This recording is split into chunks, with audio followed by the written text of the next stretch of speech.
Okay, on that note, I think we're going to open it up to the audience. So does anyone have a question? And would you like a microphone? But we have them if you would. If you'd like to raise your hands.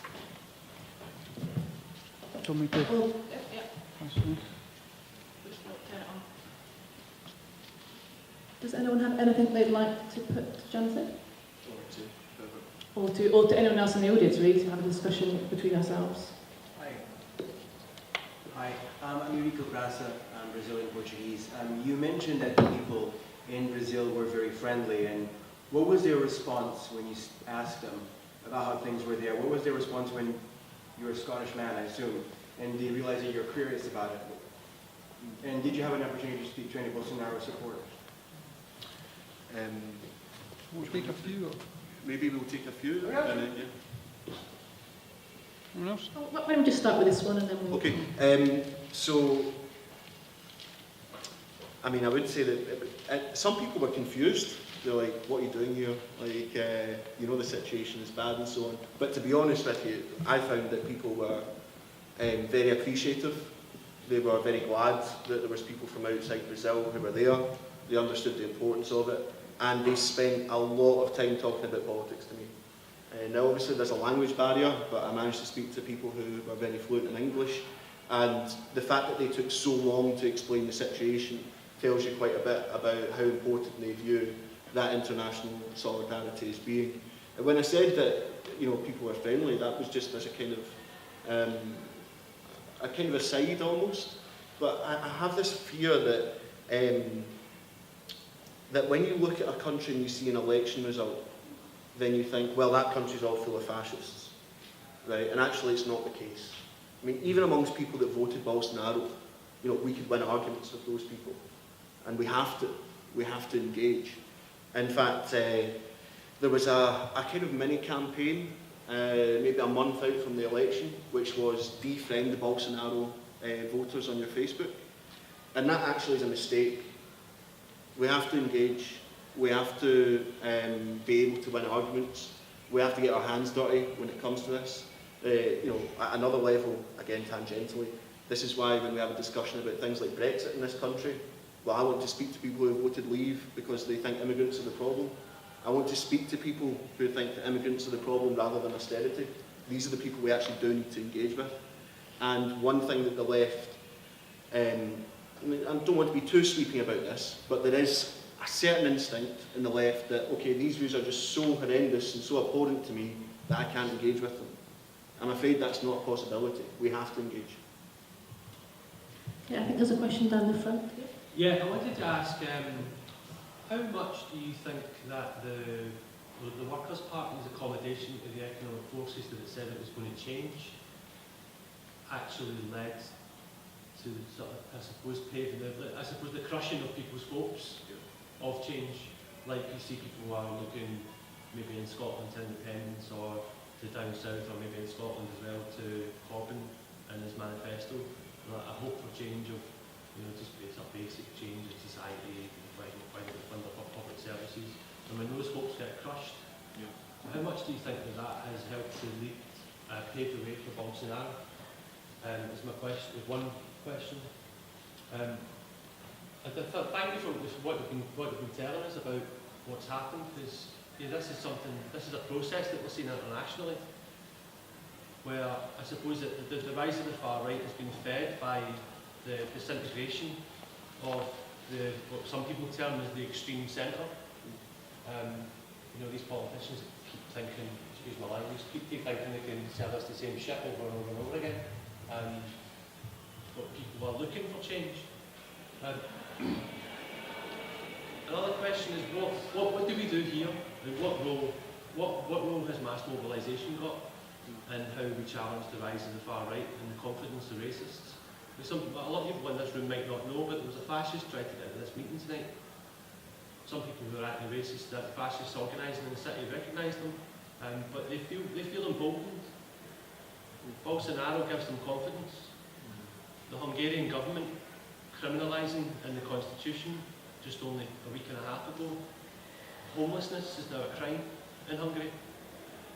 Gender studies have been banned. this is what's happening, and some folk think, oh, that's not going to come here because we've got a nice, lovely, progressive movement in Scotland or down south, people like Jeremy.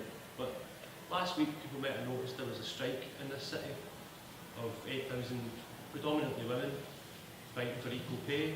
But in a parallel universe in London, at the very same time, there were thousands far-right supporters, some fascists, organising at the core, many racists and Islamophobes outside the Old Bailey, supporting Tommy Robinson.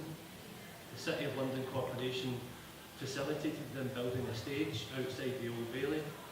This is real, this is happening here as well. So that's the other question, is what role has mass mobilisation got in all of this? And a plug, in case it doesn't happen, is that there are 2 demonstrations this month.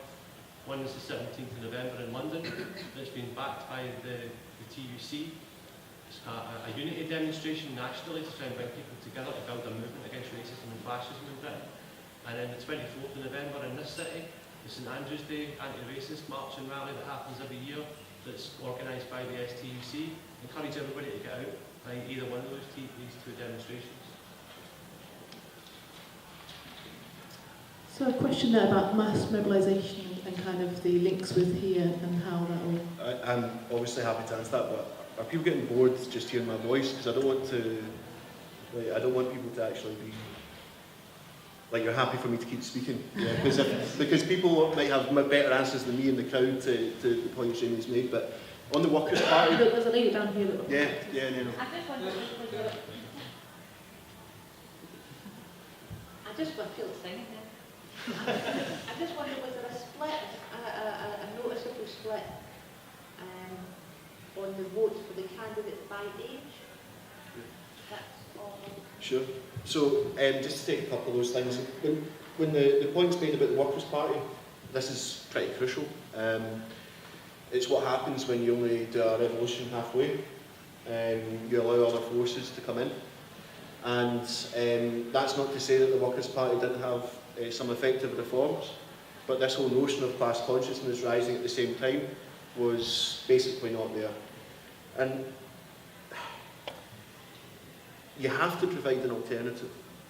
But what ended up happening in the campaign, I spoke to one of the academics I spoke to there, said that most of the campaign, the vast bulk of it, was responding to Bolsonaro. And this is some of the things we see about Trump as well, was responding to the latest outrageous comment and hoping that that would build enough of a movement to stop him getting in. And in lieu of that, they came late to the notion that actually they have to put forward an alternative economic programme, they have to put forward solutions to people's lives and all the rest of it. But that came quite late in the campaign. And I think this is something that we have to learn. We have to be able to put forward our own alternatives. This is why it's so dangerous, by the way, you talk about centrists and the extreme centre. So dangerous when people attack people like Jeremy Corbyn, the Labour right. The Labour right don't understand what they're dealing with. Can you imagine a situation now, regardless of what you think about independence or whatever else, but imagine we didn't have a left-wing Labour leader at this point in time in the UK. We'd be in some serious trouble, because the only alternative, which is seen as an incursion, as an insurgency against the establishment, would be the radical right. So we need to build a radical left. I go further than that. We need to build an anti-capitalist left. It's now getting to a point where actually the discussion has to shift from, okay, here's a good policy for how we can have more homes and so on. That's all important. But we also need a much broader discussion about the nature of capitalism itself. We need an anti-capitalist social movement. We need anti-capitalist organisations. We need to be talking about revolutionary politics. And we need to be doing that as part of a wide movement. And so that kind of brings us to the question of mass mobilisation. We do need to make the fascists scared again. Because right now they're not. Right now they're emboldened. Right now it feels like the left's on the back foot. And so therefore expressions of mass anti-racist and leftist opinion are absolutely necessary. If you look at the Trump visit, for example, that actually did have an impact, those huge demonstrations. Believe me, if you feel that you're on the receiving end of the far right and you see these big demonstrations, it does give you a bit of hope, it gives you a bit of confidence. I saw some people say we should just ignore these people, we shouldn't demonstrate, we should do it. The thing is, they're only thinking in one dimension. They're not actually thinking about what it's like if you're a Muslim, what it's like if you're LGBT, or if you're in some way going to come under attack from these people who are gaining confidence. So we need to cut off their confidence. So that mass mobilisation is key. We need to be on the demonstrations, and we need to in some way twin that with a political worldview which is going to challenge the system itself. We need to respond, but we also need to fight back with our own agenda. And that's probably the most difficult element about how you do that, how you bring together enough forces which can articulate that kind of agenda. We have that to an extent with Corbyn, because he's saying he's going to take on the banks, take on neoliberalism, all the rest of it. I worry the SNP is drawing to the centre, though, when it comes to the Scottish context. The Growth Commission, for example, basically is a neoliberal document. And if people, by the way, think that Scotland is immune to the development of the far right, to racism and so on, then they're very, very much mistaken. Anti-immigrant sentiment in this country, in Scotland, is not a minority sport at all. It might be a minority sport in our political representation in the Parliament, but that does not mean it doesn't exist. And it doesn't mean that it won't intensify unless there is a radical social platform being put forward. And I guess part of the thing that we have to do is we have to force the SNP to be much more radical than they're currently being for all these and other reasons. Very last thing was about the age. the age stuff. Maybe just talk generally like the demographics of the vote and how. Yeah, how so, well, there's a couple of things. So, as I've already said, 30% of LGBT voted Bolsonaro, who voted. A majority did not vote for Bolsonaro, okay, because a large number of people didn't vote for either candidate, which kind of tells you about how lost people felt to the Workers' Party. That's the first thing. When it comes to the class breakdown, the truth of the matter is that the vast majority of the poorest sections of Brazilian society voted for the Workers' Party. This tells you about the development of fascism and fascist movements, that actually it starts in the middle class, it starts in the upper class, it starts with people with big money, because they see it as a disciplining force in society which is able to allow them to maintain their system based on inequality and the concentration of wealth into the hands of a few. Now, the age stuff is important, and I think this is something we've got to consider everywhere. There's this idea that, if you're old, white, over the age of 60, whatever it is, then that's the key demographic for the new far right. Unfortunately, the truth is a bit different. Lots of young people were voting for Bolsonaro. Lots of young people were sharing Bolsonaro stuff on social media. And the same is true across Europe. We don't have a monopoly on the youth. This is a key thing that we need to get our heads around. We cannot assume that young people are going to be more progressive inherently. They're only going to become more progressive if there is a political movement which is able to take forward their ambitions, their ideas and all the rest of it. So again, a political movement's needed there. But there are other parts of the breakdown. Here I just want to touch very quickly on race in Brazil. This is something that's new to me. So in Brazil, I'm white, basically. I don't know if you think I'm white just now, right? But I'm mixed race, you know. Yeah, coffee coloured or something, right? But the point is that what matters there is the tone of the colour of your skin. So there are many people there who in the UK would be seen as black people, who are quote-unquote socially accepted as part of white society in Brazil. So the whole question of race is much more complicated in Brazil, and there are all kinds of historic reasons for this. I said at the start about Islamophobia as it being a kind of spearhead for the far right in Europe. Not so in Brazil, partly because the Muslim community isn't as large and all the rest of it. And same even when it comes to immigration, right? Again, partly because the flow of immigration is not as large in Brazil as it might be in Europe or elsewhere. So you have lots of people who are black people who voted Bolsonaro, but we can't just end the conversation there. Part of the reason is that they have been made to feel part of quote-unquote white or establishment Brazilian society.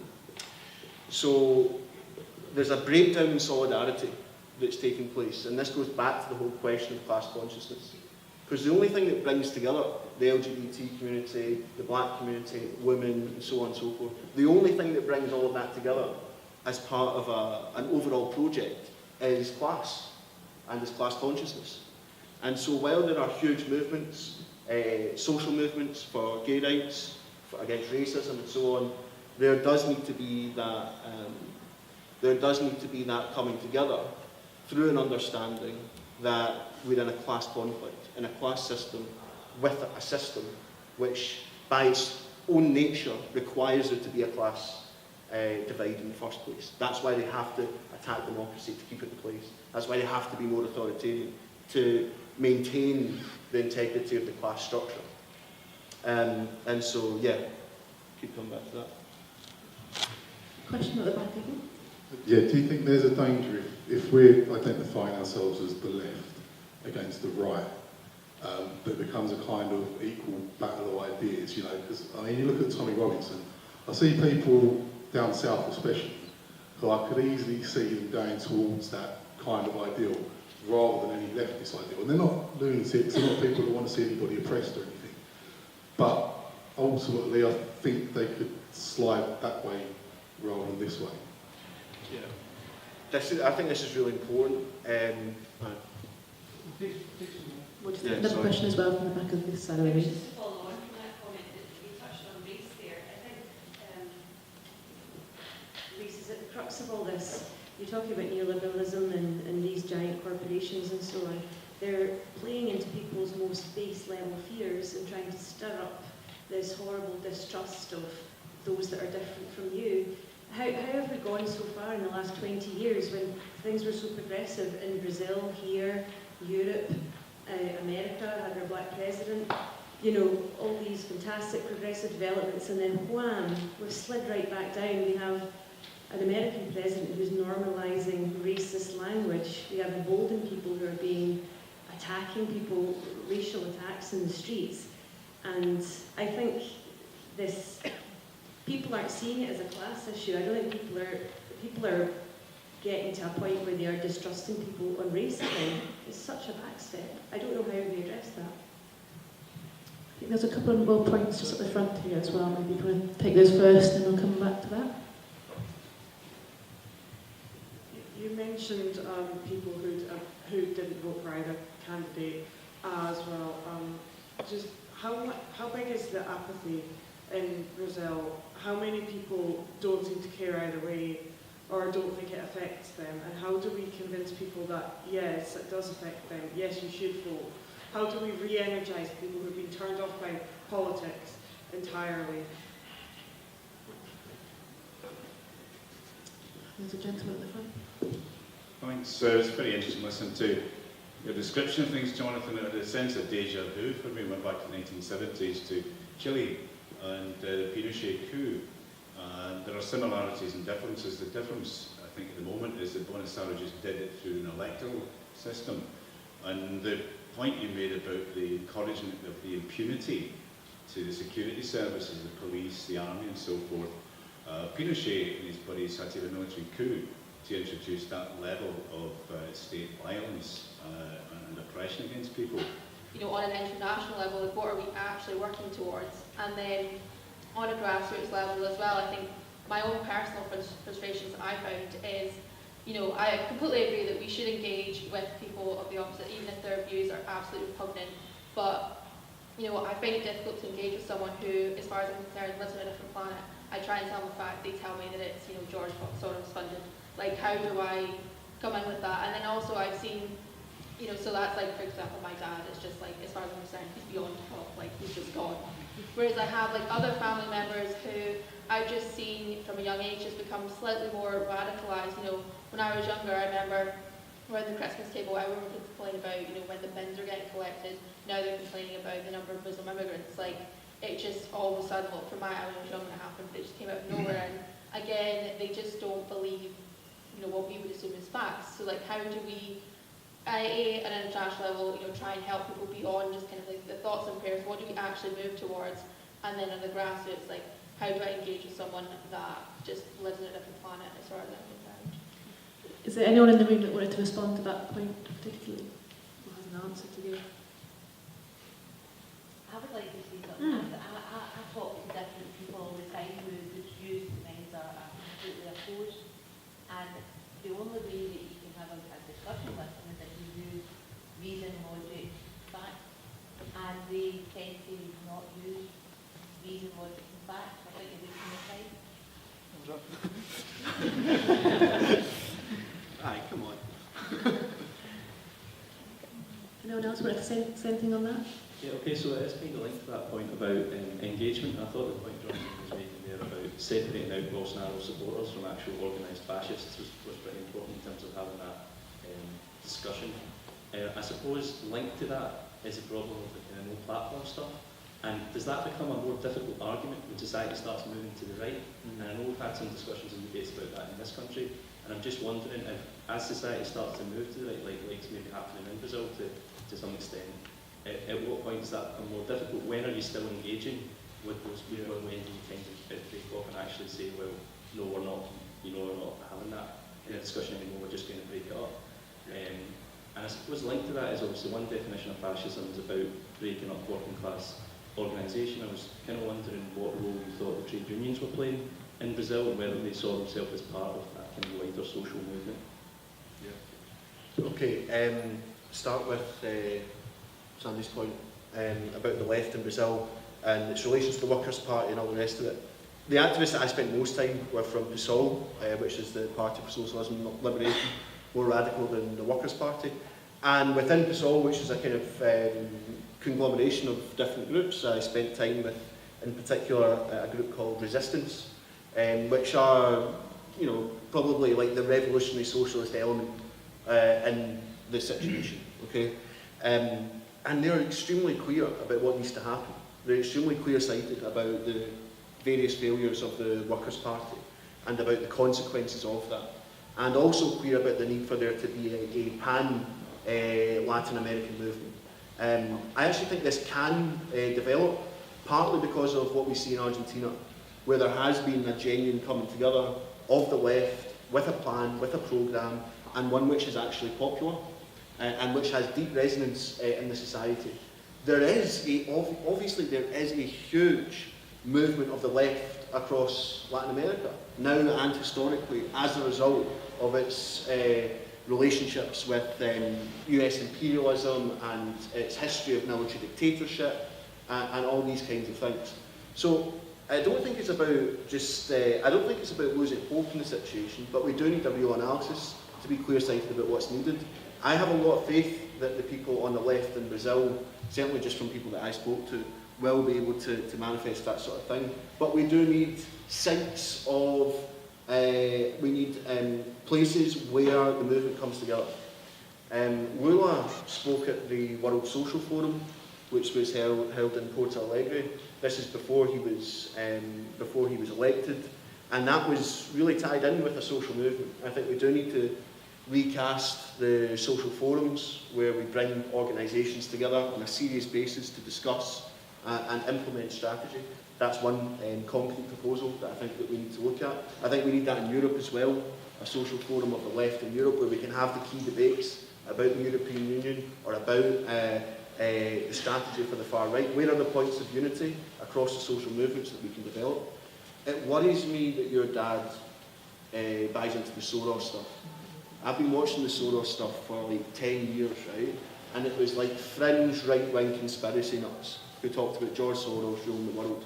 It's now part of mainstream republicanism in the US. You notice also what's mainstream, that when there's an attack on like a synagogue, which is brutal, right? 11 people shot in a synagogue.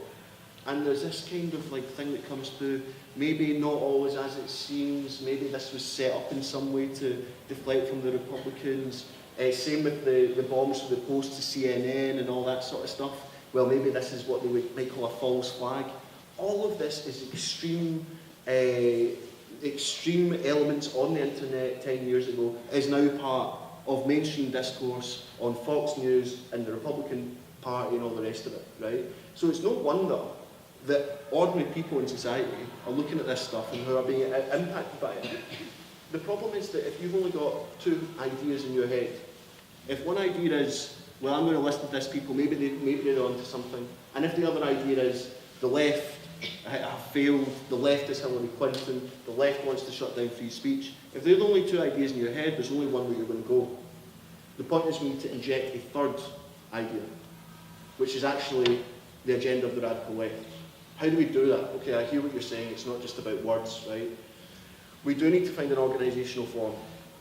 We do need to have a discussion about new institutions, I think. I mean, if you take the EU, for example, many people here might disagree with my view about the EU. Okay, that's fine, right? We can still have a discussion about what a new institution might look like, how we might fight for it. I'm afraid, though, that my answer might not be totally complete, because I do think that answers to these big questions are not something that we necessarily already know. We have to find a way of being comfortable with that and understanding that. The processes that will be organic to political struggle, to mass movements, to meetings like this, even on a small level, are where ideas for the new society actually emerge from. It's not going to be a committee of people, a think tank, even though I work for a think tank, right? It's not going to be a small group of people who say, here is the idea, here is the manifesto. It's going to come from struggle, from strikes and so on. And that kind of leads me on to the question about trade unions in Brazil. There's a central contradiction at the heart of the Bolsonaro project, which is, on the one hand, he's promising people to raise living standards, he's promising security and so on, and yet his economic policy is going to destabilise growth. So they're going to attack pensions, for example, and that means that the possibility of strikes. If you have strikes taking place in Brazil against the Bolsonaro government, that automatically changes the situation. It's not just a strike for economic reasons, it will transform into a strike against assaults on democracy, trade union rights, civil rights and so on. So that's the kind of process which we are going to see emerge. We need organisation, we need to be feeding ideas into that, but the eventual alternatives that we arrive at, that we construct, are not going to be things that exist in our head in a vacuum. They're going to actually come from the development of struggle itself. And we have struggled. I mean, even in this country we have struggled. We have, I mean, if you add it up, what was it, 40,000 trade union members were on the streets of Glasgow over the last couple of weeks. Now, obviously, there are different situations, but each time this kind of thing happens, that there's a demonstration, that there's a strike, that there's an occupation, any of these things, that's what's going to raise our confidence fundamentally. So I do want to say that we can't just spend all our time in our own heads thinking, what's the solution? The solution is going to come from a mass movement. And that's why I'm a fan of the social forums, because there you have a coming together of experience from the housing movements, from the indigenous movements, from the environmentalists. You have a coming together of experience which we can draw from. But we need to create those kinds of arenas. People laugh at me because I'll always suggest a conference, right? But actually conferences are important infrastructure to the movement. Without them, we can't meet to discuss our ideas. Have I got time to say one last very point, or are we finished? Yeah, one more. Just because, like, well, before I say it, is there anyone else who wanted to get in? Because I know it's... Yeah, but there is time for one or two Yeah. more questions, if Yeah. anyone has a comment or There's something like two that. folk there. Yeah, I'm sorry to interrupt a very thoughtful conversation with a vulgar plug, but if you haven't, please sign up to the Common Space mailing list. It will send to you every day articles we produce, videos we produce, podcasts we produced, including one I just did with Johnny before we came on today, and also future events. My name is David Jameson, I'm a journalist with Common Space. And any support you can give to us, whether it's financial or signing up to the mailing list, helps us have these sort of vital conversations. There's only one little point I wanted to make about the general situation, about that attack on the synagogue, about Bolsonaro, about Trump, about all of the things that we're seeing, which is that I think if you're on the left and you're looking at events in the world right now, you have two basic instinctual emotional responses to it. The first one that occurred to me these last few years, occurred to me, for example, when Joe Cox was murdered. I mean, there's been so much water under the bridge in the last few years. So many atrocities have taken place. They've forgotten because there's a more terrible one around the corner in the next few weeks. two things occurred to me. The first was fear and thinking, this means that I need to rally behind the status quo. I think most people feel that instinctively. I remember a time in the 1990s or the early 2000s or whatever, where society was much more stable, I felt more safe, I didn't think that we were travelling down this catastrophic path. But the second instinct, I think, is the wiser one, which is that we have to respond by breaking away from the establishment, which feels in some ways more frightening. But look how far the far right have travelled, as Jonathan says, by behaving in that way, by providing their own alternative. I mean, I know people who've gone down that path like your dad has. The fear for me is, I can't say to those people, just accept society as it is, because it's not working for people. We need to have something else to offer people. We need to be bold. We need to break away from the way things have been. There's no like juxtaposition between the status quo and the far right. The longer we hang around in the status quo, the more dangerous the situation becomes. We need to move on. We need to make a new departure. We need to provide some sort of alternative, and that's just my general thought. David? I totally agree with what you just said, and very much going off the back of that, you know, being bold and challenging the status quo.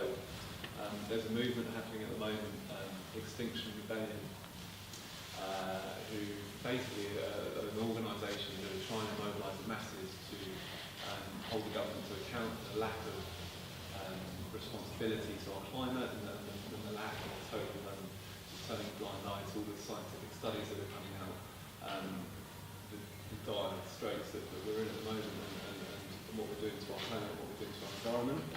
Obviously, if we carry on with the trajectory in which we're going, there's been a lot of news the last few weeks after the BBC report, etc.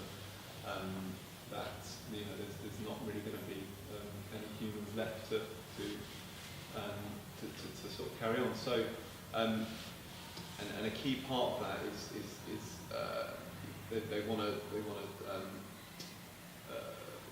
sort of help people have a voice and help hold the government to account and organise locally and regionally people in cities and towns around the UK to try and make the government hear us and provide the resource and the platform in order to do that. But what I'm trying to get on to say is that if we carry on the way in which things are going, people are going to get more fearful, the more climate catastrophes there are, and the more things get out of our control, and that is a catalyst for the far right to get bigger and to more authoritarianism to come in, and maybe mass migrations or climate catastrophes. It'd be quite interesting to hear your take on the far right capitalising on those potential things that may or may not happen as well. I think maybe just one more, just maybe here at the front. And there's someone over there as well. So we'll take these two, and then that'll be the last two.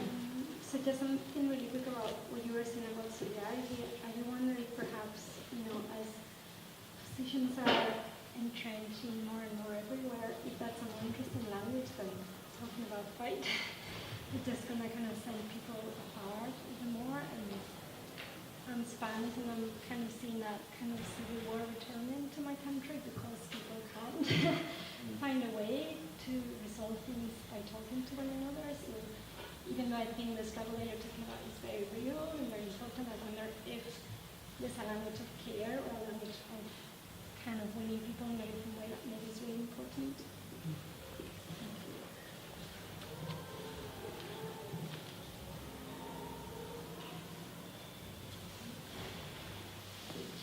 Hi.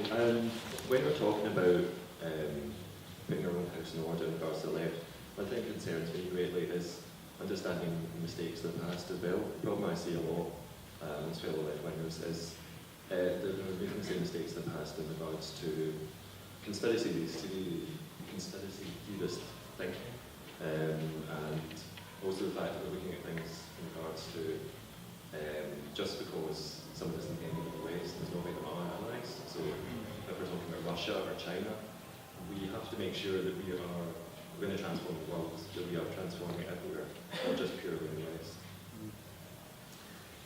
before we go to Jonathan for your final points, I'd just like to say that we can continue this conversation online. So if you're on Twitter and you follow Common Space, if you tweet us with the hashtag CSForum, or if you're on Facebook and you're attending the Facebook event page, please leave your comments there. It'd be good to carry on these conversations, and do follow Common Space for more sort of news, views and analysis around these issues. But Jonathan, would you like to wrap up and maybe respond to those final points? Yeah, and we can probably find like a pub to go to after as well if anyone wants to like continue chatting and stuff. Now, where to start? I was going to say. There's this sense, I think, that people feel that the world's gone mad, but that there's going to come a point where things will kind of snap back to quote-unquote normal. So kind of snap back to the kind of pre-economic crisis, pre-2008 era, where politics was diplomatic, the economy was unjust but wasn't going through rupture in the same way it is now, where stability reigned, at the same time dropping bombs in Iraq nevertheless, and that's not going to happen. The crisis is going to become more intense. Overlapping the political situation that we see now is another financial crisis, which is in the works. In fact, a group of leading economists who predicted 2008 are predicting an even worse crash to come. We don't know when that's going to come, but we do know that it will come.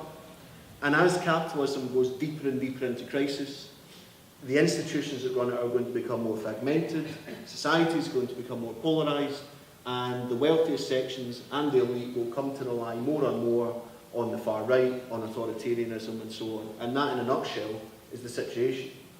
And so this idea of the left developing independently of it, through the kinds of things that you're talking about, there'll be myriad movements, myriad struggles. They won't always come together. But the important thing is that we understand, I think, this central concept, which is that it's mass organisation, it's mass politics, it's mass political struggle, which is going to change the situation in our favour. We can all play a role on that. It doesn't necessarily have to be the case that that struggle is centralised. Centralism, when it comes to an organic series of struggles, is not natural or organic at the start. Strikes will emerge in different areas of the economy. Student movements will emerge potentially. There may be movements of the LGBT community, of the black community.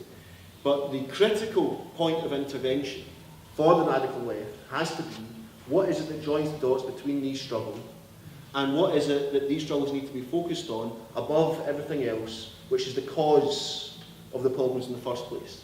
And more people are going to see and going to have exposed in real life, intellectually, in people's own heads, that actually it's the capitalist system itself. When I was in university in 2008, I graduated,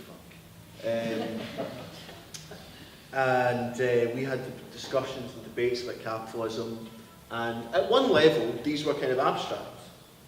I never thought that 10 years later the whole of global capitalism would be under the kind of strain that it is now, that the European Union would be fragmenting, that the transatlantic alliance between the United States and America would be almost in tatters, that we would have these kinds of situations emerge in such a rapid such a small space of time. Revolution and counter-revolution in Egypt.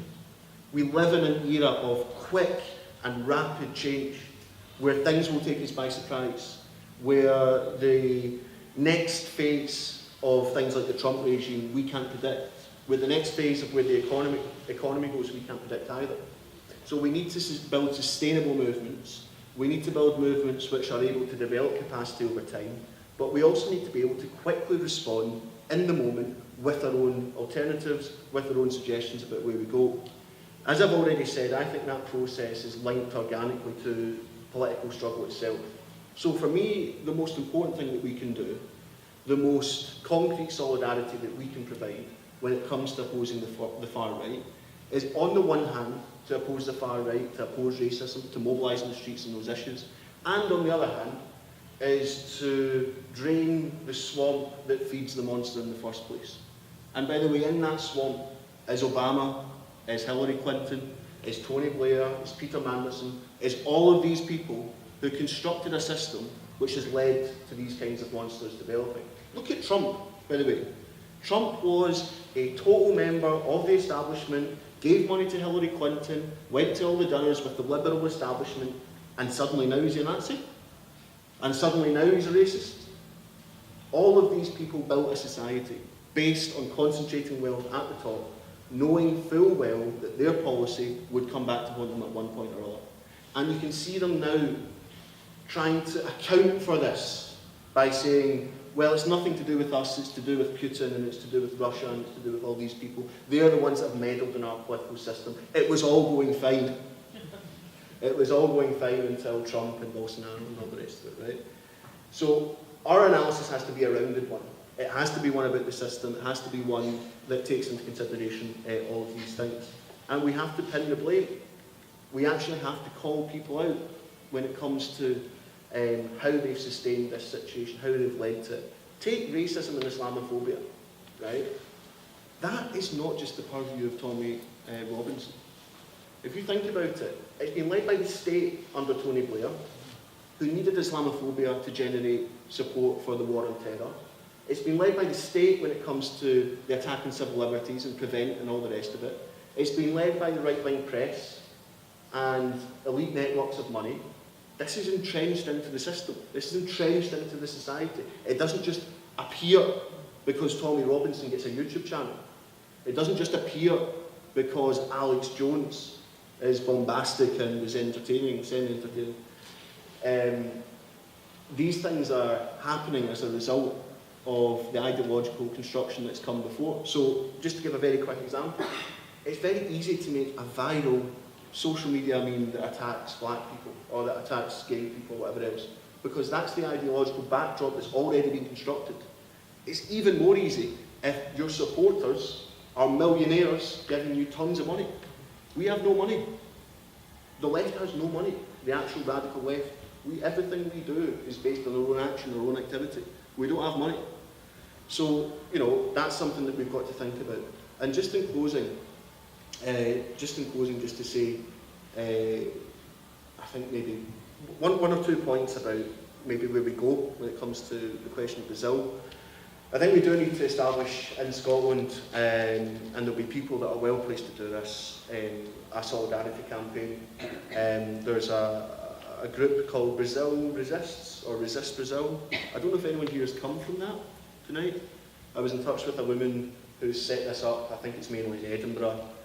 But there's the core of people there that are from Brazil, which we can organise around, and which we can get support from unions, from political parties, and all the rest of it.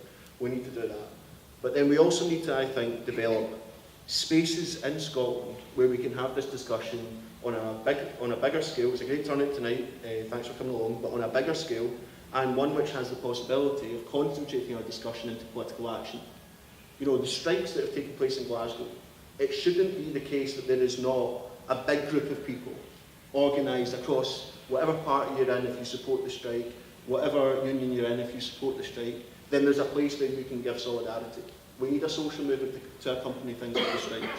It shouldn't be the case that, for example, the SNP can get away with a neoliberal growth commission and it's only a few people on the left that speak out against it. There should be structures in place which allow us to put forward and which allow us to leverage our own politics within that.